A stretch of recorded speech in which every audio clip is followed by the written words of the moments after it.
Muy buenas, niños y mis niñas. Bienvenidos a los mini disc. Debían cambiar el mundo, pero no tenían nada bueno. De nuestro buen y queridísimo Facu Peralta. Ya se la saben, abajo está el link del canal, del video. Si quieren que reaccione a algo en específico, solo díganlo. Y que también estoy haciendo directos todos los días a partir de las 6 en Twitch. Así que, ¡vamos a darle! Los minidisc son una cosa muy extraña. Un Me formato creado imagino por porque Sony en nunca los los oí. 90 para reemplazar a los cassettes, que si Oh, bien como es fueron una UMD. maravilla tecnológica, su alto precio hizo que no tuvieran el éxito esperado. Pero de a Mm, poquito, y Son gracias a como lo que los la UMD, industria ¿no? De parece los que de envía a PSP. quedar, pudieron tener una segunda vida y se terminaron vendiendo por más de 20 años. Quédate en este Órale. video que te voy a contar la historia. Vamos a darle. Ajá. Eso sí está pro, ¿eh?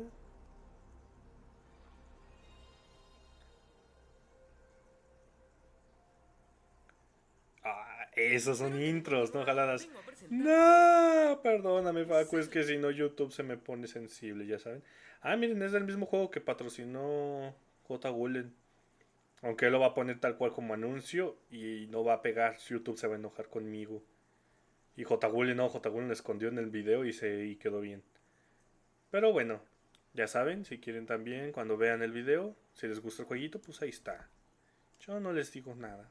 Vas a poder obtener 60 películas. Sí. Prueba el juego y disfrútalo. Ahora sí, seguimos con el video. Vamos a darle. Estamos en los años 80 y Ujú. todos los que disfrutan de la música tienen su propia colección de vinilos para escuchar sus temas favoritos en casa. Sin embargo, estos vinilos son Uf, como enormes, quisiera tener caros ese. y demasiado sensibles para andar llevándolos de un lugar a otro. Así que Sí. cuando hay que salir de casa, todos tienen su colección de cassettes, ya sean originales o grabados por ellos mismos, y los escuchan mediante sus muy pequeños y prácticos reproductores, siendo los Walkman de Sony los más populares. Sin embargo, aunque por muchísimos años esta combinación de vinilo y cassette fue el estándar para consumir música, en la industria ya se venía gestando un cambio. Durante los años 70, Sony y Philips habían desarrollado en conjunto el disco compacto o CD, una especie de Ujú. evolución del Laserdisc pero enfocado en el almacenamiento de audio. Después Y de fue el que varios años de vendió a lo desarrollo, los pendejo. CDs comenzaron a venderse en Japón en 1981, y si bien su adaptación fue lenta debido al alto costo de los primeros discos y reproductores, poco a poco, al irse abaratando estos costos, para finales de los 80 ya había superado ampliamente al vinilo y era el formato predilecto en el que la gente adquiría su Qué bueno. música. Así que si Esos tus viejos se videos habían de cagado, había que cuando buscar venían un nuevo vinilos. formato. Y más allá de si preferís el sonido de un vinilo o de un CD, no se puede negar que los discos son técnicamente muy superiores. Pero ahora había otro problema, porque los vinilos en esa época se veía como una tecnología obsoleta que debía ser reemplazada, y así lo fue. Pero ahora había otra tecnología obsoleta que también necesitaba reemplazo, y esta tecnología eran los cassettes. Para Oh, finales de los sí. 80, si bien los CDs ya eran un Sí, estándar, pues los todo el tema de su cassettes ya portabilidad quedaban era bastante complejo. jodidos contra los Primero, si CDs. bien eran mucho más pequeños que los vinilos, tampoco es que fueran algo que entrara en los bolsillos. Además de que Ujú. los primeros Discman también eran demasiado grandes, y más importante que todo, es que en esos años prácticamente no había forma de grabar tus propios CDs. Primero, porque para esa época Entonces me imagino que el mini CD ese perdió contra los reproductores esos para discos que no estaban tan grandes y los podías llevar como mochilita. ni siquiera existía el formato MP3, y las pocas grabadoras de CD que existían en el mercado valían miles de dólares, haciendo que si querías salir a la calle y escuchar música de varios artistas, tuvieras que salir con una mochila llena de CDs e ir cambiándolos constantemente. O sea que si bien era posible escuchar CDs en la calle, era algo muy incómodo de hacer, muy caro y nada práctico. Así que Ok. aunque la música digital había llegado a los hogares, cuando la gente salía de su casa seguía usando cassettes, y la calidad de Pues audio sí, de más los práctico. cassettes es muy baja comparada a un CD o a un vinilo. Sin embargo, las ventajas de los cassettes eran varias. Primero que nada, Eran eran baratos. pequeños. Segundo, eran baratos, y más importante que todo, es que la gente podía grabar sus propios cassettes con la música que quisiera, haciéndolo. Marvel.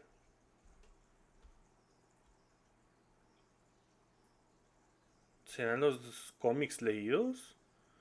¿O nomás la portadita dice Marvel aquí? Los famosos mixtapes. Lo negativo es que al estar la información grabada en una cinta, pasaba lo mismo que con los VHS. Cuantas más Sí. copias hicieras de un cassette, más calidad se va a ir perdiendo con cada copia. Y además, por el simple hecho de escucharlos, también se iba a ir desgastando la cinta, así que con el paso del tiempo, los cassettes cada vez se iban a escuchar peor. Fue por eso que ahora Uf. Sony y Philips decidieron Ese es un nuevamente que problema. tenían que llevar la música digital a las masas, pero ahora cuando estaban fuera del hogar. Sin embargo, los conflictos empezaron rápido, porque Sony y Philips habían desarrollado el CD en conjunto, así que nuevamente se unieron para crear este nuevo formato de música digital portátil. Pero desde un principio, ambas empresas tenían visiones muy diferentes. Philips, por su lado, quería evolucionar los cassettes, mejorar su calidad, mejorar su construcción y volverlos digitales. Además de que quería que estos nuevos reproductores de estos nuevos cassettes fueran retrocompatibles con los cassettes viejos para O sea, querían hacer una versión de cassettes más pro. que la gente no se encontrara con que de un día para otro toda su colección de música ahora fuera obsoleta. Sony, por su parte, no quería saber más nada con los cassettes. Para ellos, los discos ópticos eran el futuro, y su mentalidad era simplemente buscar la forma de hacer que los CDs fueran más pequeños y que se les pudiera grabar contenido, que era la cosa que hacía que los cassettes fueran tan populares. Así que quedó claro desde un principio que Sony y Philips no iban a ponerse de acuerdo, así que decidieron que cada uno iba a seguir su camino, empezando así una nueva guerra de formatos. Después de varios años de eso, ¿Cuántas guerras de formatos hubo? Hubo a lo pendejo. Que está cool, porque gracias a esas guerras de formatos se iban actualizando y actualizando. Cuando no hay guerra de nada, literal, se quedan en lo mismo y no avanzan. Pero cuando hay una guerra de ver quién es mejor, hay evolución y hay evolución y hay evolución. Eso está cool. En 1992, Sony lanzó al mercado los minidisc, y justo como se había planeado, estos discos eran pequeños, resistentes y grabables. O sea, podían hacer todo lo que hacía el cassette y aparte ofrecían sonido digital de alta Eso parece un, ¿cómo se dice? Un disquete. calidad. En como viene Los metido, cassettes pues. podían ser grabados y regrabados todas las veces que quieras, pero al ser los minidisc un formato digital, no importa cuántas veces repetieras este proceso, no ibas a perder nada de calidad de audio. Y las ventajas no terminan ahí, porque una vez que habías grabado tus minidisc, desde los mismos reproductores podías modificar el orden de las canciones, cortarlas, combinarlas y editar todo muy fácilmente. Porque todas las canciones dentro del disco podían tratarse como archivos individuales en vez de una sola pieza enorme como en los cassettes, haciéndolo mucho más prácticos. Eso está cool. Algunos inconvenientes, porque Sony se propuso varias cosas con los minidisc. Primero y principal es que tenían que poder almacenar la misma cantidad de música que un CD normal con una calidad de audio también similar, cosa que es bastante complicado de lograr porque los minidisc, al ser tan pequeños, tienen menos de un tercio de la cantidad de almacenamiento. Pues sí. A ver, un CD normal tenía alrededor del giga, ¿no? Llegaba como al giga 5. Y un minidisc, pues ¿cuánto tendría? Unos 300 megas, un poquito más. Un CD normal tiene aproximadamente 650 megas y un pero que sepa, lograban llegar hasta el giga, ¿no? minidisc apenas 150. Por eso, que Eso sí es un problema. su propio algoritmo de compresión al que llamó A-Track, que permitía comprimir los archivos hasta 5 veces menos que su tamaño original. Lo que hacía A-Track era tomar las frecuencias de una canción que no podían ser escuchadas por el oído humano y las eliminaba, haciendo que se reduciera mucho el tamaño de los archivos sin que el usuario común pudiera notar ninguna diferencia. Y aclaro para el usuario común, porque sí, objetivamente, la calidad es 5 veces menor y los audiófilos van a decir que un minidisc suena horrible al lado de un CD normal. Pero la verdad es que la gran mayoría de gente no puede notar esta diferencia, como las grandes masas de hoy en día, por ejemplo, no pueden notar la diferencia entre un FLAC y un MP3, aunque el MP3 sea muchas veces inferior. Otra cuestión. Eso sí, yo también lo he notado. Porque yo me compré unos audífonos super pros porque quería escuchar ese formato FLAC. Y lo busqué y no le hallo. Me imagino que necesito cierta calidad de... ¿Cómo sería? De audífonos o de bocinas para poder escuchar ese formato que se supone que es super pro, ¿saben?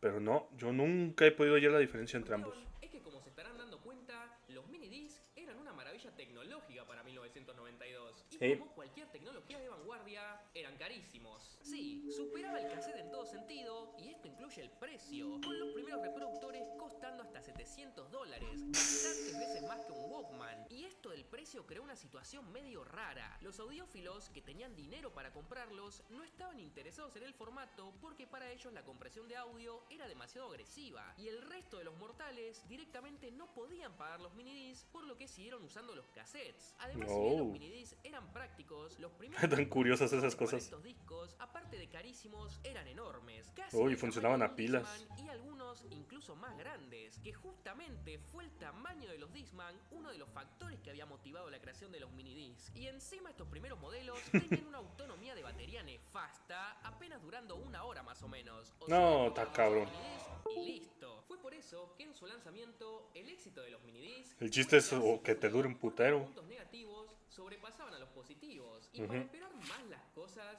¿se acuerdan de Philips, que se había separado de Sony porque ellos querían hacer cassettes digitales? Y bueno, hicieron exactamente eso. Unos pocos meses antes de los minidisc habían lanzado los CDD o los cassettes compactos digitales que habían desarrollado en conjunto con Panasonic. Estos cassettes también tenían audio comprimido, pero al tener mayor capacidad de almacenamiento, la compresión no tenía que ser tan agresiva, por lo que la calidad de audio era superior a los minidisc. Además de que al también ser un formato digital, ofrecían la gran mayoría de ventajas que también ofrecían los minidisc, como poder tratar cada canción dentro de ellos como archivos individuales, así facilitando la edición y grabación de música.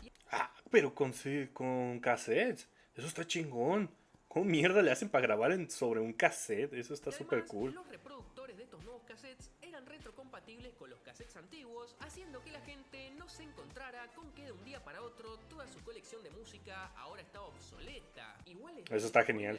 Los cassettes digitales también fueron un fracaso, e incluso fueron un fracaso aún más grande que los minidisc, y ahora les voy a contar por qué. Porque uno podría imaginarse que las discográficas estaban muy contentas con estos nuevos formatos de alta calidad, pero la verdad es que no, nada más lejos de la realidad. Porque uno de los grandes atractivos de tanto los minidisc como de los cassettes digitales es que ahora podías hacer copias de tu música con muy alta calidad. Al oído prácticamente sonaban igual que un CD, o sea, la piratería nunca había sido tan accesible y con tan buena calidad. Además, No, cabrón. No. Ay, ¿por qué? ¿Por qué? Los seguidores de Jack Sparrow nunca dejan algo sin toquetear, ¿saben? otra gran preocupación que tenían las discográficas es que Sony y Philips habían creado el CD. O sea, cada vez que lanzaban su música en CD tenían que pagar un pequeño porcentaje a estas dos empresas para licenciar la tecnología. Y aunque Philips en los 60 también habían creado los cassettes, licenciar cassettes era gratis. Cuando sacabas tu contenido en este formato no tenías que pagar nada. Pero para estos nuevos formatos, los Si ocupabas. y los cassettes digitales sí iban a tener que pagar. Y también a las empresas que iban a tener que pagarles iban a ser a Sony y a Philips, los mismos que ya manejaban todo el negocio de los CDs. O sea, las grandes discográficas estaban asustadas de un monopolio. Fue por eso que en un principio estas discográficas medio que se alejaron de estos formatos y no les dieron un soporte inmediato. Pero eso no importó tanto porque tanto Sony como Philips como Panasonic eran dueños de algunos sellos discográficos, así que inmediatamente tuvieron que hacerlo. empezar a sacar música en sus respectivos formatos. Y para empeorar más la situación de los minidisc, las discográficas de terceros como Universal o Warner, que se vieron obligadas a elegir a qué nuevo formato maligno iban a apoyar, se fueron para el lado de los cassettes digitales porque les parecía que eran más amigables con los consumidores. Sin embargo, Sony tuvo suerte, porque si bien parecía que los cassettes digitales iban a destruir a los minidisc, no lo hicieron, porque los usuarios nunca los terminaron de aceptar. Eran más baratos que los minidisc, sí, pero seguían siendo igualmente bastante caros. Además de que estos formatos no estaban pensados para usarse en el hogar, ese espacio ya estaba monopolizado por los CDs. Estaban hechos para usarse en la calle, en el bus, en el tren. Sí, pues, para etcétera. portátil. Y por su alto costo, la gente simplemente dijo: sí, la verdad que estos formatos son muy tecnológicos, pero la verdad que para ese ratito que tengo de viaje al trabajo, prefiero ahorrarme unos pesos y seguir usando los cassettes de toda la vida. Por lo que tan solo 4 años después de su lanzamiento en 1996, Philips ¿Qué es anunció eso? que iba a descontinuar los cassettes digitales porque les estaban haciendo ¿Qué perder pedo con ese muchísimo comercial? dinero, y así lo hicieron. Por otro lado, Sony también estaba perdiendo muchísimo dinero con los minidisc, pero al ser una compañía más grande que Philips, pudo soportar estas pérdidas y fueron perseverantes, haciendo que a medida que pasaba el tiempo, pudieron hacer que los minidisc se volvieran más convenientes. De a poco, los discos se volvían más baratos, tanto los vírgenes para grabar contenido como los de los artistas, además de que los reproductores también estaban bajando radicalmente su precio. Y el tamaño, se estaban volviendo parece más de un Game Boy. pequeños, más estéticos y con más duración de la batería, llegando Son ahora UMDs, a tal aguantar cual. hasta 12 horas con una sola pila AA. Así que para finales de los 90, el minidisc era en Europa y en América se había vuelto un producto relativamente exitoso. Nunca logró superar el cassette, que era su objetivo original, pero tenía su mercado. Sin embargo, en Asia y sobre todo en Japón, tuvieron un éxito brutal. En Japón, pues por sí, varios motivos que no vienen al caso, los CDs siempre fueron algo muy caro, costando muchas veces más que en Estados Unidos, por ejemplo. Por lo que los japoneses, ya desde los años 80, prácticamente nunca compraban CDs, sino que los alquilaban. Pero bueno, cuestión que si bien los japoneses son súper correctos, ¿pero por qué? cuando alquilaban un CD, lo primero que hacían era copiárselo en cassette, para tener esa música para siempre. Pero un cassette suena bastante peor que un CD. Pero para finales de los 90... No que muy serios ellos y que sí respetan. ¿Pero por qué eran más caros? Cuando los mini Se supone que ahí los hacen, ¿por qué? de precios, se volvió el formato favorito de los japoneses para copiar sus CDs alquilados, ya que la calidad del audio para los oídos de los simples mortales era prácticamente igual a la de un CD normal, así que empezaron a tener un éxito brutal. De hecho, en Japón estaban teniendo tanto éxito que muchas compañías quisieron subirse al tren de los minidiscs. Inclusive Philips y Panasonic terminaron sacando sus propios reproductores. Irónico. Una cosa bastante curiosa es que, como muchos sabrán y como ya mencioné, Sony hace mucha plata publicando música y es dueña de varios sellos discográficos. Pero ahora, con esta nueva fama de los minidiscs, medio que habían creado el formato de piratería perfecta. Por lo que, para zafar un poco, empezaron a lanzar nuevos reproductores que no permitían que hicieras copias de otros minidiscs. No, pues eso iba a ser ahora otro problema, porque la gente no los va a comprar porque no viene con esa opción. O sea, vos puedes agarrar un CD convencional y hacer una copia en tu minidisc, pero de ese minidisc copiado no podías hacer otra copia, o por lo menos no en estos reproductores de Sony, porque tenían esta protección especial. Lo que querían evitar así es que se creara un gran mercado de minidisc piratas, porque por ejemplo, yo puedo darle una copia a mi amigo, y él de esa copia hace su copia, y él le da esa copia a otra persona, y de esa copia salen más copias. Y ya no compran directamente, solo copia de copia de copia. Protección, Sony por lo menos se garantizaba que tu amigo tuviera que ir a alquilar un CD para hacer su propia copia porque necesitaba un disco original, haciendo que por lo menos así el mercado se siguiera moviendo un poco y no se autodestruyera. Inclusive en Japón había máquinas donde vos ponías tu minidisc virgen y podías comprar canciones individuales para grabarlas en tus discos. Y Eso está cool. algunos autos inclusive llegaron a traer reproductores de minidisc de fábrica. Sony incluso, con este éxito que estaban teniendo los minidiscs, quiso diversificar su uso, haciendo que pudieran ahora almacenar más que solo audio, lanzando así los minidisc Data, que eran minidiscs que vos ponías en tu computadora y les podías meter cualquier archivo, o sea, era como un disquete convencional. Lo malo es que salían como $30 cada uno, o sea, eran carísimos, apenas almacenaban 140 megas. ¿Cuánto es y eso? su velocidad de transferencia de archivos era menor a la de un CD. O sea que entonces, ¿cuáles eran sus puntos positivos? Ninguno. Justamente por eso fracasaron. Y por un tiempo los minidiscs siguieron así, con un gran éxito en Asia y con un éxito relativo en otras regiones del mundo. Pero sin embargo, otras tecnologías seguían avanzando y empezaron a aparecer cosas como los CDs regrabables, y también las grabadoras de CDs cada vez se estaban volviendo más accesibles. Estos CDs regrabables eran más baratos que los minidiscs y tenían mucho más almacenamiento, haciendo que ahora ya no se necesitara comprimir la música, pudiendo hacer copias perfectas de los discos originales. Sí, tal cual. Y pues al día de hoy todas se siguen vendiendo. Ya no es lo mismo, ¿verdad? Pero pues en ciertas zonas rurales no tienen para bocinas, aunque ya no, ahora que lo pienso. Sí los venden estos, pero hoy en día si voy a un tianguis, la música ya no la venden en CDs, las venden en USBs. Además, que al ser regrabable, podías constantemente borrar su contenido y añadir Es muy random, cosas. pero sí. Y además, como dije, las grabadoras de CDs para computadoras estaban abaratándose, y una vez que tuvieras una, podías hacer tantas copias de discos como quisieras, de manera muy fácil y sin las limitaciones de piratería que tenían los reproductores convencionales. O sea, el minidisc terminó encontrando éxito gracias a la piratería y terminó desapareciendo cuando apareció una forma más fácil de piratear. Y un dato muy curiosón es que ¿saben quiénes crearon los CDs regrabables? Philips. Sí, Venganza. habían visto sus cassettes digitales perder contra los minidiscs, pero ahora habían vuelto y habían cobrado venganza. Tal cual, fue venganza. Esto quiso hacer que sus el minidiscs Ericsson. fueran aún más pirateables todavía, lanzando ¿Por qué? reproductores con puertos USB para que pudieras directamente conectarlos a la computadora Y ya grabar. simplemente arrastrar archivos a los minidiscs. Incluso hizo que estos reproductores pudieran comprimir mucho más el audio, dándole así al usuario la opción de que si quisiera podía bajar bastante más la calidad de su música, pero dentro de cada minidisc podía grabar hasta 300 minutos de sonido. Igualmente, unos años después, apareció una forma todavía más fácil de piratear, en la que ya no tenías que copiar nada, sino que directamente podías descargar la música desde internet en programas como Napster, Ares, LimeWire y Torrent. Que si No.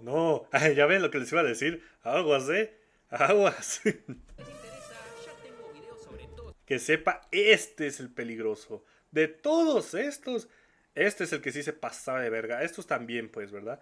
Pero Dios. esos temas. Y a la gente que no le gustaba la piratería y quería mantenerse en el lado legal de las cosas, ahora también tenía alternativas mejores que Uf, los el Beatles, iPod. como por ejemplo el iPod, que ofrecía mayor calidad de audio y era un aparato mucho más práctico en general, porque al tener almacenamiento interno, solo tenías que llevar encima el reproductor y no tener los bolsillos llenos de minidisc. Y Sony, como respuesta a esto, Yo nunca tuve uno de esos para verlo y todo. High Minidisc, un nuevo minidisc ¿Qué es que podía eso? almacenar hasta 1 GB de datos, por ende la música ya no necesitaba compresión y tuvieron un cierto éxito. Pero la gente igualmente siguió prefiriendo en su mayoría Bien el fea esa iPod, portada. o los tantos reproductores de MP3 baratos que ya comenzaban a producirse. Pero bueno, el minidisc nació como un formato que debía destronar el cassette, y aunque inicialmente falló en este objetivo, gracias a la perseverancia de Sony y a las ganas de los japoneses de piratear música, pudo encontrar su mercado. Y aunque su popularidad fue bajando a lo largo del tiempo, a medida que aparecían maneras más fáciles de piratear, los minidiscs siguieron teniendo su nicho hasta el año 2013, que fue cuando fueron descontinuados. Sí, los minidiscs se Duraron. vendieron hasta 2013 y los reproductores se fabricaron hasta 2011. E incluso Sony, hoy en día en Asia, sigue vendiendo minidiscs para grabar, o sea, discos vírgenes. Así que en realidad, de fracaso, no tuvieron nada. ¿Qué? Todas siguen. O sea, que se podrían comprar de esos para grabar aquí, aunque sería muy caro. Pero sí. Eso está fue la cool. historia de los minidiscs, el formato que todo el mundo piensa que fue un fracaso, pero cuando analizamos bien la situación, nos damos No lo cuenta es. que en realidad le fue bastante bien. ¿Cuál es la moraleja de este video? Que la mejor forma de apoyar a tu compañía favorita es pirateando. Como digo siempre, No, pueden ir a no. mis redes, sobre todo les recomiendo que me sigan en Twitter, porque es donde más estoy, donde más interactúo con ustedes. Háganle caso. Estamos gigiándonos. Aunque ahí abajo también tienen los links a mi Instagram y a mi Patreon. Les mando un beso a todos, nos vemos. Chao. Adiós. Y como no ¡Pum! ¡Vámonos! ¡Ey! Tuvo cool el video. Minidisc. Yo pensaba que iba a terminar hablando de los de PSP, ¿saben? Los UMD. Que eran parecidos, aunque estos se ven más grandes. Los UMD todavía eran más chiquitos. Pero los UMD guardaban bastante información. Así que no sé. ¿Por qué no lograron hacer que los minidisc pudieran tener más información cuando los UMD les entraban juegos bastante pesados? Aunque eso sí, compartían entre eso y la memoria. Pero en fin. Bueno, ya saben, abajo está el link del video del canal de Buen Facu. Si quieren que reaccione a algo en específico, comenten. Y que estoy haciendo directos todos los días a partir de las 6 en mi canal de Twitch. Allá abajo también está. Así que, adiós.